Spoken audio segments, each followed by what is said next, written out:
Hosted by you/veggiesmilthrow. When my wife was a teenager, her stepmother had health issues that eventually led to a hysterectomy. She and my father-in-law had been trying to conceive prior to that, and she's very open about how painful it was to become unable to have children. She's been in therapy for years, but this is still a sore subject, so we don't bring it up. During the pandemic, my stepmother-in-law became a vegetarian. While I obviously have no problem with that, no one else in the family is, and she tends to get very preachy about it. There is one specific video of cattle being slaughtered and processed that she has sent to multiple family members. Because of that preachiness, my wife and I try to avoid having meals with her. I've also been told that she and my father-in-law often eat in separate rooms. Anyway, my wife and I attended a wedding about 2 weeks ago. Our regular babysitter canceled on us at the last minute, so my father-in-law and stepmother-in-law volunteered to watch our kids, 8M and 5F. They had babysat our children once a few months ago, and things went fine, so my wife and I agreed. The kids were asleep when we returned home. The next day, my daughter was very upset. She barely spoke all morning. When we sat down for lunch, she started crying and refused to eat. We tried to talk to her, but she wouldn't tell us what was wrong. Eventually, my son told us what happened. We had promised the kids they could have burgers for dinner. My father-in-law was aware of that, but he apparently fell asleep less than an hour after we left. When it was time for dinner, the kids went to ask my stepmother-in-law to make the burgers, and she refused. My son offered to wake up my father-in-law, but she said no to that as well. She said she would make the kids something else for dinner. When my children started begging for the burgers, my stepmother-in-law showed them the cattle video. She also apparently told them that my wife was secretly against them eating meat, which is why they hesitated to tell us what she had done. My wife and I had a talk with our kids and managed to help them feel better. After they went to bed, we called my stepmother-in-law. She confirmed that she had shown them the video. To say we're both outraged would be putting it lightly. My wife and I immediately told her we were cutting her off from our kids, and will probably do the same with my father-in-law for falling asleep while he was supposed to be babysitting. My stepmother-in-law started trying to defend herself. She told us she was only trying to help and that we should be making more efforts to get our kids to eat healthy. It only made me angrier. I told her she has no idea how glad I am that she can't have children because I'd pity the child who would have her as a mother. After that, she hung up on us. My father-in-law has been calling and texting us. He is apologetic for falling asleep, but insists that cutting him and his wife off is an overreaction. He's also angry that I mocked my stepmother-in-law's infertility. Apparently, she is distraught over what I said, and my father-in-law is demanding that I apologize to her. Honestly, I don't think I'm the jerk here, but I am wondering if I went too far. My wife agrees that it was a low blow that my stepmother-in-law deserved to hear, but a low blow nonetheless. Edit. To clarify some things I haven't already said in the comments. My father-in-law and stepmother-in-law babysat at our place, not theirs. I can't believe I have to say this, but I have no problem with vegetarianism. I actually tried to become a vegetarian a few years ago but couldn't for medical reasons. In my stepmother-in-law's case, what I have a problem with is her preachiness. In general, my wife and I have always had a fairly indifferent relationship with my stepmother-in-law, but we never disliked her or treated her poorly. She has made a few comments about introducing vegetarianism to our kids in the past, but never anything this extreme. I'll admit I don't know much about my stepmother-in-law's medical history. I only know about the hysterectomy because she didn't react well to either of my wife's pregnancies, and they had to tell me what was going on.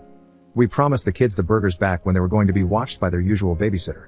My father-in-law and stepmother-in-law replaced her at the very last minute, and the kids ate chicken the last time they babysat. We didn't plan it. My father-in-law found it in the fridge and cooked it, so we kept the plan for burgers. I saw the video a few years ago. It's a little under 5 minutes long and very graphic. Not the worst of those videos, but definitely not suitable for children. From my son's description, I think they watched most of it. I'm more angry about my stepmother-in-law lying to my children about their mother than the fact she showed them the video, but the whole situation infuriates me. My wife is angry that her father fell asleep for personal reasons, but we're not certain about cutting him off. We won't budge on my stepmother-in-law. Having read most of your comments, I think I'll apologize for what I said about her fertility, but I will stand by everything else. I don't want her near my children ever again. Update 1 week later. Hey everyone, thank you for your input on my first post. Though my wife and I have no intention of letting her back into our children's lives, I decided to apologize to my stepmother-in-law for what I said. My wife and I talked a lot about the subject. She said that, based on her history with her stepmother, it really was a good thing she didn't have children. But before we had ours, my wife had always wanted to be a mother and was terrified about the possibility of not being able to. That fear got worse around the time my stepmother-in-law had the hysterectomy. My wife told me her stepmother was agonized when it happened, and even though she agreed with me, she felt it might be best to apologize. Another thing that led me to make that decision was my mother. Before my brother and I were born, my parents had a stillborn daughter.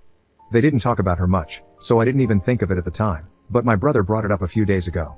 I couldn't stop thinking about her. As a parent, I can't even begin to imagine how my mother felt. I would never mention anything related to that out of anger, no matter how wrong my mother was. In the end, my wife and I agreed that, While I should apologize, we absolutely can't budge on cutting her stepmother off. We can't forgive what she did. It took us hours to convince our daughter to eat anything, not just meat. Even after that, she refused to eat meat for a few days because she didn't want to be evil. Our son wasn't as shaken, but he still had trouble sleeping for a few nights. My wife and I sat them down and had a long conversation about it. We answered every question they had as best as we could. Thankfully, we were able to reassure both our kids that eating meat wouldn't make them bad people. They are still a little distraught, but they're doing much better and eating normally again. Our main concern will always be their health and happiness. My stepmother-in-law compromised both, so we had no doubts about cutting her out of our lives. We called my father-in-law and stepmother-in-law this weekend. I apologized for what I said to her, but told her we were still cutting her off. As expected, she didn't take it well. She started going off about how she was trying to help our children and that we were terrible parents for depriving them of that care. I'm pretty sure she was crying. She said it was awful that such cruel, ungrateful people could raise kids and not her, and that we shouldn't allow our children to take part in something that caused so much unnecessary suffering. After about a minute of this, my father-in-law managed to get her to stop and hang up the phone. My wife later spoke with her father separately. He apologized again for falling asleep and said he understood why we were upset, but promised he would never let something like that happen again. We decided to forgive him, but we won't leave the kids in his care again, and he'll only be allowed to see them without his wife. We have other options besides our usual babysitter. My father-in-law agreed. He invited us for a family dinner at a steakhouse my wife loved as a kid. He hasn't been there since my stepmother-in-law became a vegetarian. We're going this Friday. I definitely have my regrets, but I'm satisfied with how things turned out. More than anything, I'm glad my children are all right. Watching my daughter refuse to eat was terrifying, and I will never forgive my stepmother-in-law for scaring her and her brother like that. But they're getting better every day, and I think things are going to be okay. Once again, thank you for all your advice and support.